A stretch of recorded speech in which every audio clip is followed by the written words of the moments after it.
सत्य सनातन धर्म की, भारत माता की, भारत माता की, गौ माता की, गौ माता की, गंगा माता की, गंगा माता की, श्री राम जन्मभूमि की, श्री राम जन्मभूमि की, श्री कृष्ण जन्मभूमि की, श्री कृष्ण जन्मभूमि की।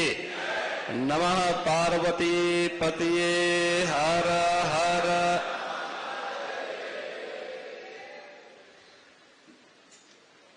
पवित्र व्यासपीठ पर विराजमान पूज्य आचार्य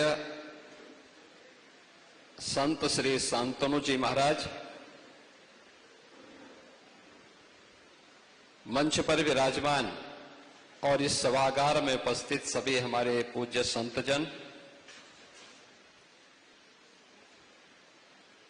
उत्तर प्रदेश सरकार में मंत्रिमंडल के मेरे सहयोगी श्री स्वतंत्र देव सिंह जी, सभी अन्य जनप्रतिनिधिगण, श्रद्धालुजन, पिछले 7 दिनों से आप सबने शांतनु जी महाराज के श्रीमुख से शिवावतार भगवान गोरक्षनाथ की इस पावन धरा पर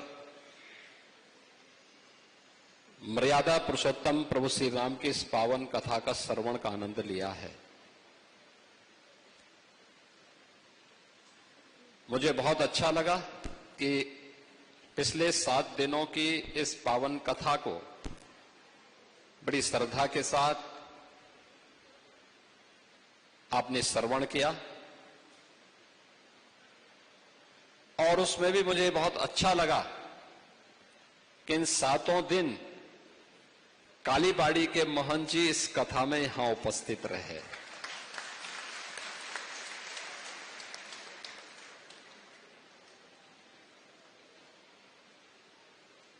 कथा तो भगवान राम की कथा, मर्यादा पुरुषोत्तम प्रभु श्री राम की कथा,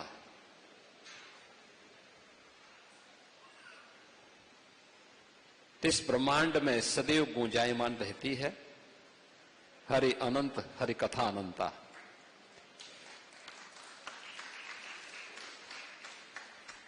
लेकिन जब हम किसी ऐसे व्यासपीठ पर विराजमान कथा व्यास के श्रीमुख से,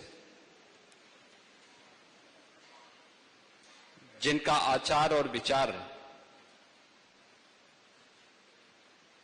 एक जैसा दिखता है, जैसा व्यावहारिक जीवन है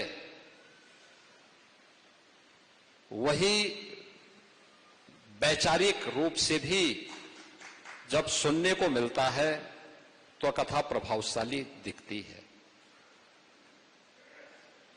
और आपने देखा होगा, लीक से हटकर आस्था को सम्मान देते हुए वर्तमान परिप्रेक्ष्य में मर्यादा पुरुषोत्तम भगवान श्री राम की इस पावन कथा का वास्तविक मर्म क्या है, पिछले 7 दिनों के अंदर आप सबने इसको बहुत रोचक तरीके से सुना है, जाना है। मैं इसके लिए शांतनु जी महाराज का हृदय से अभिनंदन करता हूं। आप सभी श्रद्धालु जनों को भी हृदय से साधुवाद देता हूं कि आपने बड़ी श्रद्धा भाव के साथ यहां पर आए। ये मेरा सौभाग्य नहीं था कि मैं 7 दिन यहां बैठ नहीं पाया, लेकिन मैं कल भी कथा में था और आज भी मुझे कथा में बैठने का सौभाग्य प्राप्त हुआ है। लेकिन कथा के बारे में जानकारी जब मैं लेता था या श्रद्धालु जन मुझे बताते थे तो मुझे अच्छा लगता था कि लोग बड़ी श्रद्धा भाव के साथ कथा का श्रवण कर रहे हैं, आ रहे हैं और लोगों के मन में कथा के बारे में एक नई रुचि है। और यह भारत के अंदर ही हो सकता है। भगवान राम की कथा हजारों वर्षों से इस धराधाम पर सुनी जा रही है। हजारों वर्षों से कोई ऐसा सनातन धर्मावलंबी नहीं होगा, पहले तो कोई ऐसा भारतीय नहीं होगा, और भारतीयों में तो सनातन धर्मावलंबी कोई होगा ही ऐसा नहीं कि जो भगवान राम की कथा के एक एक प्रसंग के बारे में न जानकारी रखता हो। यह हमारे संस्कार का हिस्सा है, हमारे पारिवारिक संस्कार, हमारा खून का रिश्ता, यही हमें बताता है। अब क्या होने जा रहा है सबको पता है, लेकिन कथा के प्रसंग को वर्तमान परिप्रेक्ष्य में रखते हुए कैसे हम प्रभावी बना सकते हैं, जो आज की वर्तमान पीढ़ी का वह मार्गदर्शन कर सके। और वह कथा आपने पिछले 7 दिनों में यहां पर आचार्य श्री के मुंह से सुना है, उनके श्रीमुख से सुनने का आनंद आपको प्राप्त हुआ है, सौभाग्य आपको प्राप्त हुआ है श्रवण करने का। और आज ये कथा यहां पर तात्कालिक रूप से विराम ले रही है। प्रसंग जहां तक छोटा है, अगले वर्ष फिर इसके आगे के प्रसंग इसमें आएंगे। हम शांतनु जी महाराज से कहेंगे कि ये प्रसंग आगे बढ़ने चाहिए।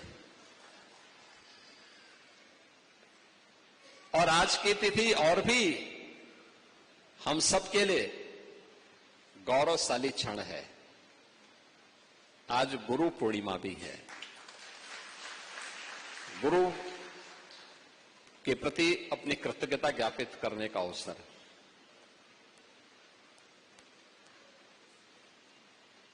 भारत के दुनिया के अंदर भारत एक ऐसा देश है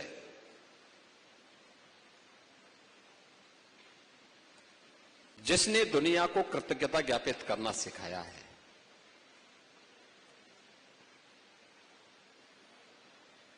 हनुमान जी महाराज और मैनाक पर्वत के बीच में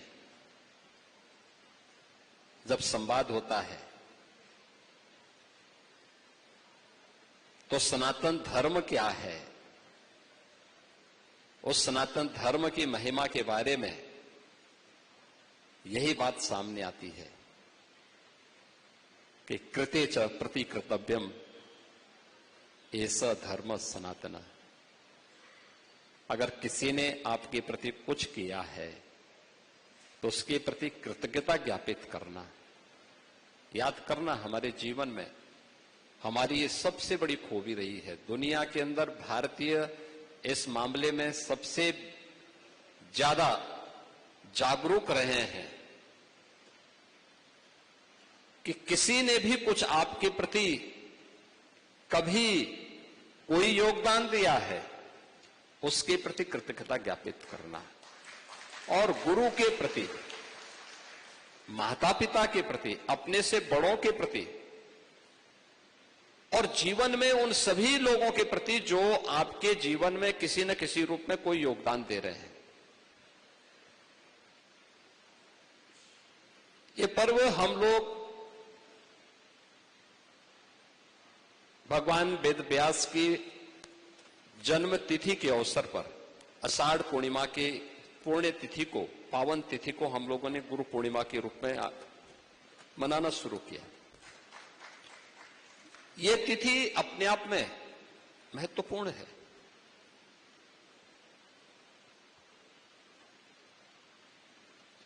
आप देखते होंगे, अक्सर सुनते होंगे, हम भारतीयों पे लोग एक आक्षेप लगाते हैं। आक्षेप क्या होता है कि हमने अपनी धरोहरों को संरक्षित नहीं किया है।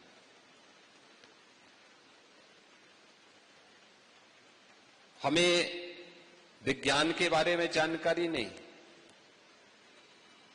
हमें आधुनिक ज्ञान की जानकारी नहीं,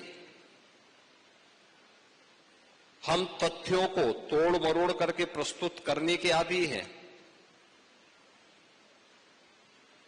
और तमाम प्रकार के वितंडावाद के माध्यम से हम भारतीयों को बदनाम करने का प्रयास होता है। लेकिन ऐसा सच नहीं है। हमने तर्क वितर्क उनके साथ नहीं किया। याद करिए, दुनिया के अंदर जो सबसे प्राचीन ग्रंथ है, आज दुनिया भी मानती है, वह वेद है, ऋग्वेद है। दुनिया जब अंधकार में जी रही थी, तब भारत के अंदर वेदों की ऋचाएं रची जा रही थी। अलग अलग कालखंड में अलग अलग ऋषि ने, याद करना, अलग अलग कालखंड में अलग अलग ऋषि ने चेतना के अपने विस्तार के माध्यम से ब्रह्मांड के उन रहस्यों को उन ऋचाओं के माध्यम से उद्घाटन किया। अपनी ऋचाओं के माध्यम से उन्होंने उन्हें आने वाली पीढ़ी के लिए दिया। लेकिन श्रवण परंपरा थी, उस परंपरा को पहली बार संहिताबद्ध करके अलग अलग भागों में अलग अलग वेदों के माध्यम से भगवान वेद व्यास ने जो उपकार सनातन धर्मावलंबियों पर और मानव जाति पर किया, उसके प्रति कृतज्ञता ज्ञापित करने का एक अवसर भी है। ज्ञान की इस धरोहर को जहां तक अभी दुनिया पहुंच नहीं पाई है, अभी तो दुनिया भौतिक विज्ञान पर शोध कर रही है, अभी तो वह उसी पर आगे काम कर रही है। चेतन मन से ही शोध हो रहा है। अभी अवचेतन और अचेतन मन की तरफ वो पहुंचा ही नहीं है। चेतना के विस्तार को जब अब उन ब्रह्मांड के रहस्यों को सुलझाने के लिए जाएगा, वैदिक सूत्र उस समय उसका मार्गदर्शन करेंगे। और ये हमारी धरोहर है, इसको एक साथ सजोने का काम अलग अलग कालखंड में अलग अलग ऋषियों की मंडली ने अलग अलग समय में किया। वे सब कुछ आज भी हमारे सामने है। वेद भी आपके पास है, वे स्थल भी आपके पास है। आप नैमिषारण्य में कभी जाएंगे, नैमिषारण्य में आज से 3500 वर्ष पहले हजारों ऋषियों की एक पंचायत होती है, एक सेमिनार होता है भारत की इस ज्ञान की परंपरा को लेकर के। पुराणों की रचना को लेकर के, उसकी भाषा शैली को लेकर के, उसके विषय को लेकर के हमने नैमिषारण्य को विस्मृत कर दिया। हम भूल गए। कुंभ जैसे आयोजन हमारे लिए धार्मिक आयोजन तो बन गए, लेकिन ज्ञान की इस परंपरा को विमर्श का माध्यम